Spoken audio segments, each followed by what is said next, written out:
Matapos umatake ng napakalakas si Sehun kay Kim Young-won ay sinalag ng siraulong Kim Young-won ang atake gamit ang espada nito. Nahihirapan si Kim Young-won sa atake ni Sehun. Sa mabigat na salpukan ay lumiwas ang espada ni Sehun at tumama kay Young-won kaya tumilapon ito sa malaking bato at natabunan ng alikabok. Pagod na pagod si Sehun sa malakas na atakeng pinakawalan. Habang humihingal ay nagulat si Sehun matapos makita si Young-won nang mawala ang makapal na alikabok. Bumungad sa kanya si Young-won na walang galos dahil sa makapal na barrier na nakabalot sa katawan.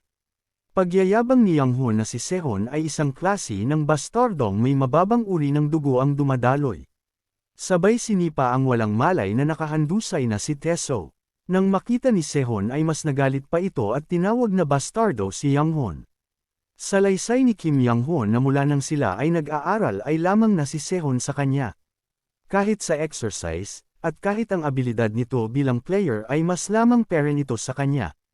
Pero hindi yun mahalaga, dahil hanggat may kapangyarihan ka at sapat na pera ay magagamit mo ang mga tao. Ginamit ni Young-won ang sandata nito at maya-maya lang ay may lumabas na replication complete. Gulat na gulat si Sehun matapos makilala ang isang bagay. Ginaya ni Kim Young-won ang skill ni Sehun na Advent of Wind Dragon.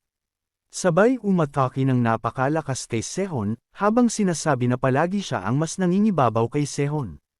Napakapangit ng pagmumukha ni Kim Young-won habang tumatawa at sinasabi kay Sehun na mamatay ito sa sarili nitong skills. Wala nang nagawa si Sehun kundi dumpensa sa kanyang sariling skill. Sa lakas ng atakeng iyon ay hindi nakayanan ni Sehun kaya tumilapon na naman siya sa malaking bato. Tuwang-tuwa si Young-won sa kanyang ginawa kay Sehun. Sa lakas ng atakeng iyon ay matinding pinsala ang tinamo ni Sehun at nawalan pa ito sa ulirat. Mabilis namang pinagaling ni Sola ang mga sugat ni Sehun. Tawang-tawang sinasabi ni Young-won na ganoon ang pinagkaiba nilang dalawa.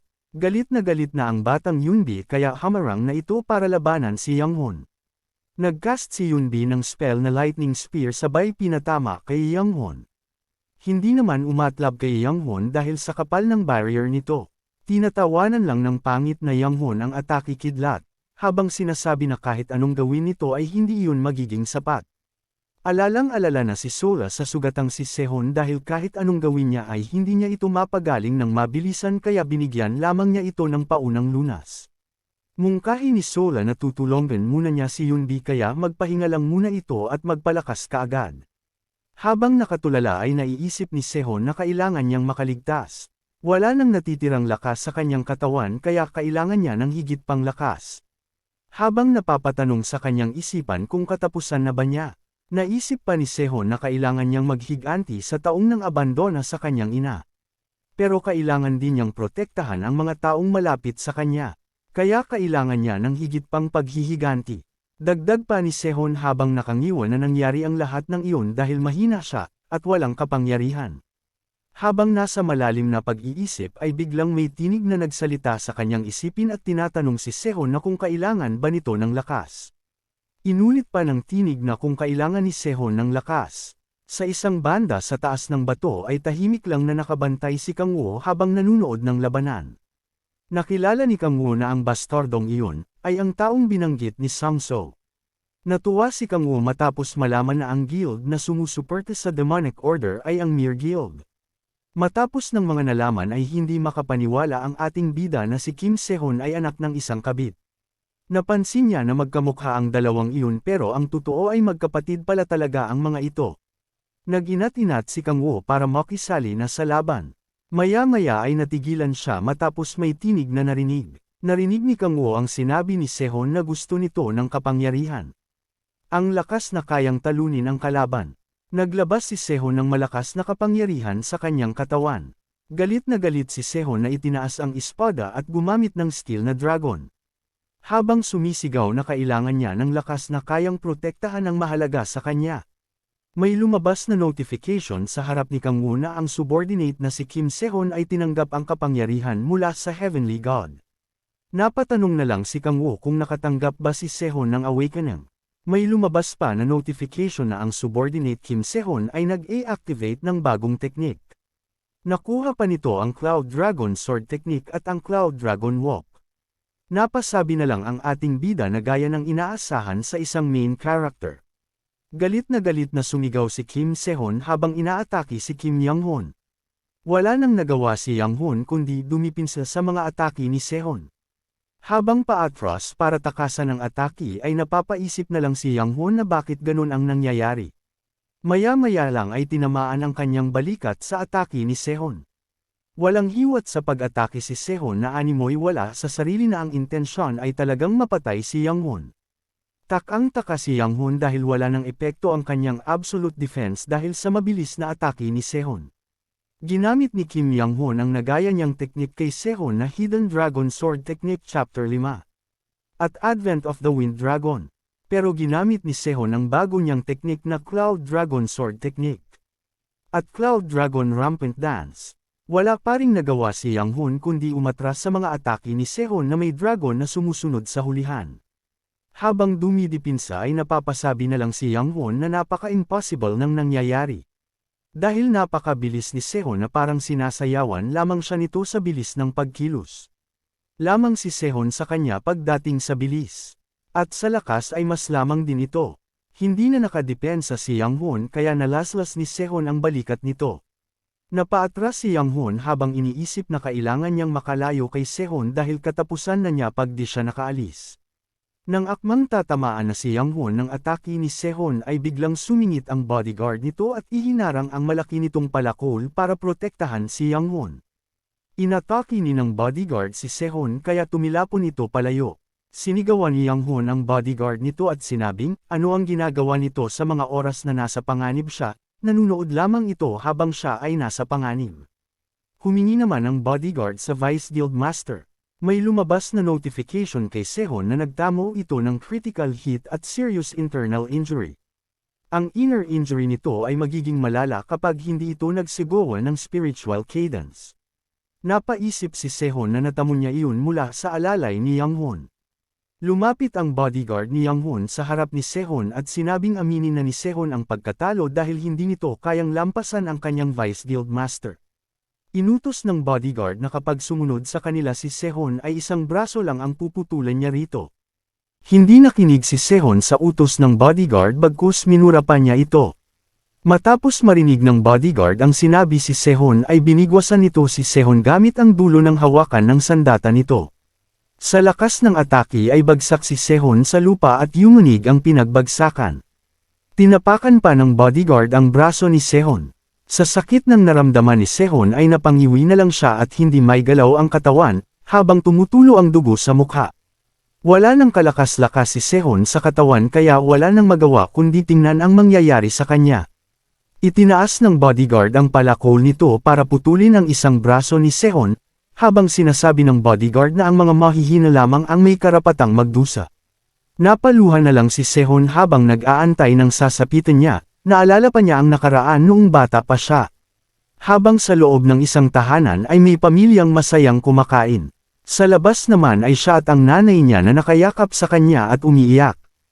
Humingi ng tawad ang ina niya sa kanya dahil ipinanganak siya nito ng ganon ang kalagayan. Sinabi ni Sehon sa kanyang ina habang lumuluha na wag itong humingi tawad. Dahil kaya naman niyang magtiis, sabay nagpasalamat sa kayang ina dahil isinilang siya nito. Sa kasalukuyan ay naiiyak niyang sinabi na hindi niya nagawang labanan ang kanyang tadhana. Humingi siya ng tawad sa lahat, dahil nag-awit pa ang kanyang mga kasama sa kanyang problema. Sa isang banda ay ginagamot ni Sola ang walang malay na si Teso. Si Yunbi naman ay wala na ding magawa dahil wala nang mana na natitira sa kanya para tumulong.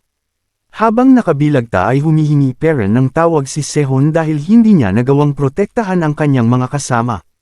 Habang paparating na ang palakol na tatama sa kayang braso ay, napasabi na lang siya ng katapusan na niya, kaya patawad sa lahat. Sabay ipinikit ang mga matang may luha para tanggapin ang kahihitnan. Pero hindi nangyari ang kanyang inaasahan, kaya iminulat niya ang kanyang mga mata at nagulat sa nakita. Dumating sa tamang oras ang ating bida para sanggahin ang malaking palakol ng bodyguard. Tapos tanong ng ating bida na kung ang mahina lang ba ang dapat magdusa. Dagdag pa ng ating bida na sumasang-ayon siya doon.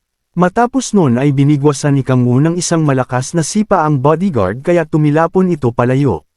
Sinabi ng ating bida sa bodyguard na, simula ngayon ay ipaparanas niya dito ang pagdurusang nararapat dito. Akmang bango ng malaking bodyguard habang si Yang Hoon ay duwag na nakatago lang sa malaking motto.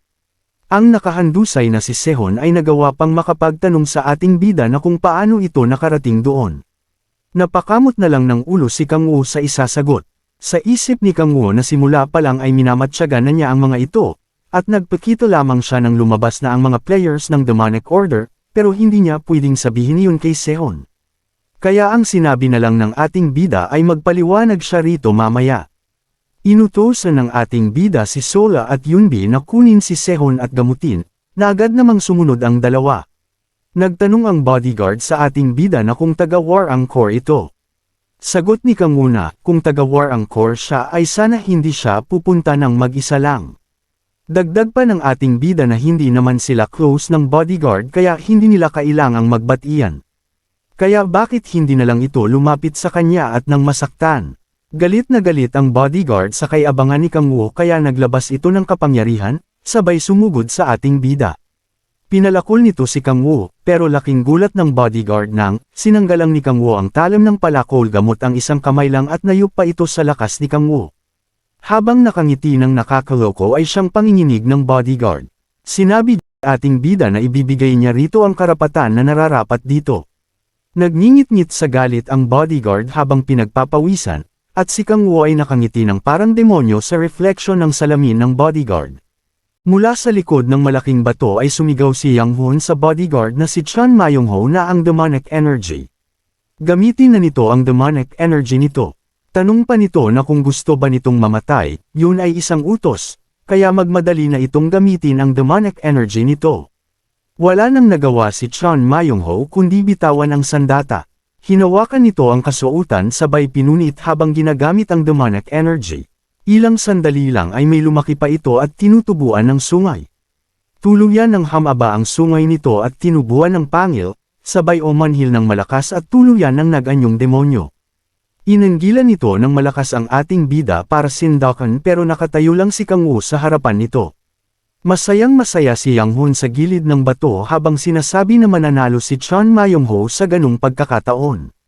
Napakapangit ng pagmumuka nitong iniutos kay Chan Mayong-ho na patayin na ang ating bida. Inulit pa nito na patayin ang bastardong arogante iyon. Dagdag pa nito na kahit gaano pa ito kalakas ay siya pa rin ang mananalo. Habang ang demon na si Chan Mayong-ho ay naghanda ng isang suntok para bigwasan ang ating bida. Ngumiti lang si Kang Woo at gumamit ng Power of Iron Wall plus Power of Thousands. Sabay sinikmuraan ng napakalakas si Chan Mayong-ho. Sa lakas ng suntok ni Kang Woo ay napasukan ng dugo si Chan Mayong-ho at nabutas ang tiyan dahil sa malakas na atakeng tinamo. Nang inag sa takot si Yang Hoon sa nakita, habang napapatanong na anong meron sa ating bida.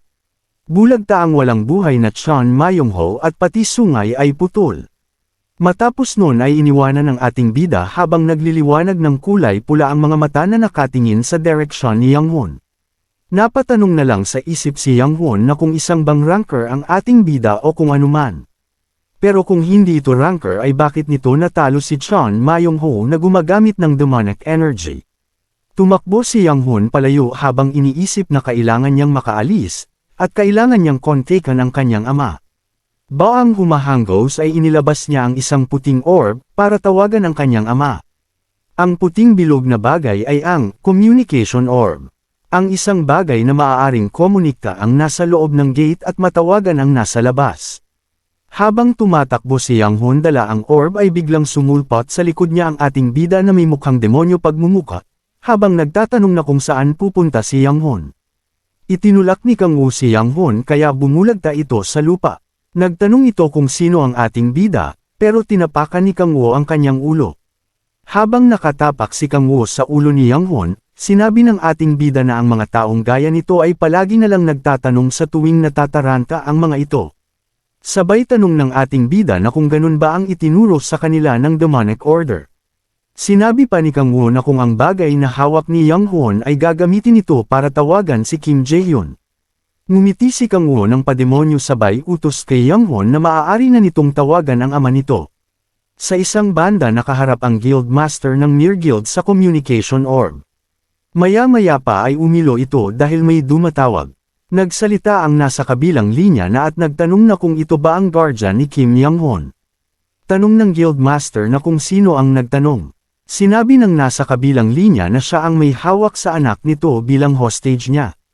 Nagsalita si Kim Young-hon sa kabilang linya at tinatawag ang kanyang ama.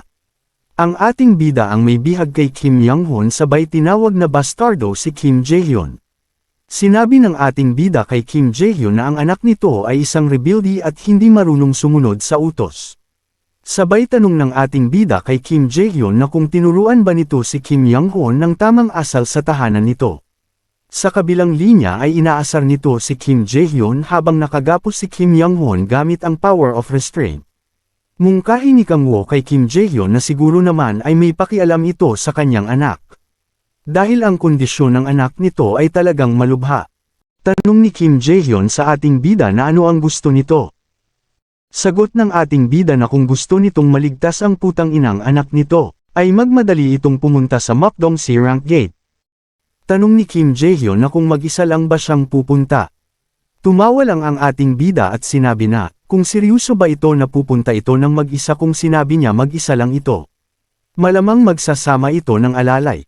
Habang sinasakal ni Kang Woo si Kim Young-hon ay sinabi nito kay Kim Jae-hyun na wag na itong masyadong maraming sinasabi, magpunta na lang ito ng handa ito. Tanong ni Kim Jae-hyun sa ating bida na kung nasisiraan na ba ito ng ulo. Sagot ng ating bida na binibigyan niya ito ng consideration, kaya magpunta ito ng mag-isa o lahat pa ng mga ito. Galit na nagbanta si Kim Jae-hyun sa ating bida na kung sa tingin ba nito ay makakaligtas ito gamit ang tulong ng government, kapag ginalay nito si Kim Young-hon at siya na si Kim Jae-hyun. Sagot ng ating bida na hindi siya nakikipagtulungan sa government. Tanong pa ni Kim Jae-hyun sa ating bida na kung mag-isa lang ito ngayon. Pumangit ang mukha ni Kang Woo at sinabi single parent siya hanggang ngayon. Galit na galit si Kim Jae-hyun dahil pinaglololoko siya ng ating bida. Sabay sinabihan ang ating bida na baliw na bastardo. Tanong pa nito sa ating bida na kung kilala ba siya nito. Tumawa lang si Kang Woo at sinabing hindi na niya kailangan pang kilalanin ito. Kaya mas nagpantig sa galit si Kim Jae-hyun na nagbibitak ang lamesa sa lakas ng pagpisil nito dahil sa gigil sa ating bida. Tanong ng ating bida na kung kilala din ba siya ni Kim Jae-hyun, malamang hindi. At kung hindi siya nito kilala ay mukha itong puwet. At kung hindi talaga siya nito kilala ay siya lang naman ang tatalo rito. Sabay pinahihirapan si Kim Young-hon habang sinasakal ng kadena. Naiiyak na lang ang kaawa-awang Kim Young-hon. Nakasubsob sa lupa ang duguang si Young-hon na halos mawala na sa ulirat. Malakas ang ginawang pag-untog ni Kang Woo sa ulo ni Young-hon sa bowl ang nagsisilbong komunikasyon ng mag-ama. Sinabi pa ni Kang Woo sa kausap na si Jaehyun na meron lamang itong 5 minuto upang magpakita. At kapag hindi ito samipot hindi nito maiisip kung ano ang gagawin ni Kang Woo sa kanyang anak na si Young-hon. Rinig naman sa kabilang linya ang galit na boses ni Jaehyun na sinabi sa ating bida, na hindi niya alam kung sino ang kausap o kung ano ang gusto nito. Dagdag pa nito na kung ginagawa ito ni Kang Woo upang e-blackmail siya, sinisigurado niyang wala nang atrasan ang gagawing pagganti sa ating bida. Nag-aapoy pa sa galit na sinabi nitong hahanapin niya ang kausap at pagpip-ay-reperesuhin. Nakangisi naman sinabi ng ating bida sa kausap galingan nito sa pinaplano, kasunod ng pagsubsob sa mukha ni Young-hon sa bowl ang crystal dahilan upang mawasak ito at tuluyang maputol ang usapan. Tumayo si Kang Woo habang hawak pa din ang kadena na nakatabi sa nakadepang si Young-hon. Nanginginig itong nakasubsob habang nakikiusap sa ating bida para sa kanyang buhay. Naluluha pang pangungumbinsi nitong ibibigay ng kanyang ama ang kahit magkanong pera na kailangan ni Kang Woo. Patuloy ang pakiusap ng dagwang si Young-hon na kasalukuyan ng tumihaya. Sinagot naman ni Kang Woo ang alok nito at sinabing mabuti ang pera, ngunit hindi ito ang talagang nais niya. Nang marinig ito nang hihinang na itanong ni Young-hon kung ano ang kailangan nito mula sa kanya. Nakangiti namang sinabi ni Kang Woo sa nakahandusay na lalaki na ang tanging nais niya, ay mundo na pinaghaharian ng katahimikan at ligaya tinutukoy sa isip ang kimchi stew. Namamaga ang mukhang inis na tumaas ang boses ni Young-hon sa kasinabing huwag siyang lokohin ng ating bida at sabihin na ang totoo niyang kailangan. Patuloy ang ginagawa niyang pagkumbinsi kay Kang Woo habang parang aso na nakakadena. Nang asar namang tinanong ni Kang Wo kung bakit hindi ito naniniwala sa sinabi Nai, saka dinaklot ang mukha nito upang mapigilan ang minsan pa nitong pangungumbinsi sa ating bida. Habang sipo ni Kang Wo ang mukha ng dabwang lalaki na pangiti ito nang marinig na paparating ang kanyang ama. Nasa isip ni Yonghan na katapusan na ni Kang Wo oras na makaharap nito ang kanyang ama. Animoy demonyong nakangisi naman ang ating bida sa kaseryusong sinabi na mabuti na lang at mahal ni Kim Jae-in ang kanyang anak, dahil mas magiging madali para sa kanya na manipulahin ito. Kasunod nito ginamit ni Kang Wo ang kanyang demonic power upang makaramdam ng labis na pangamba ang bagbog na lalaking kaharap.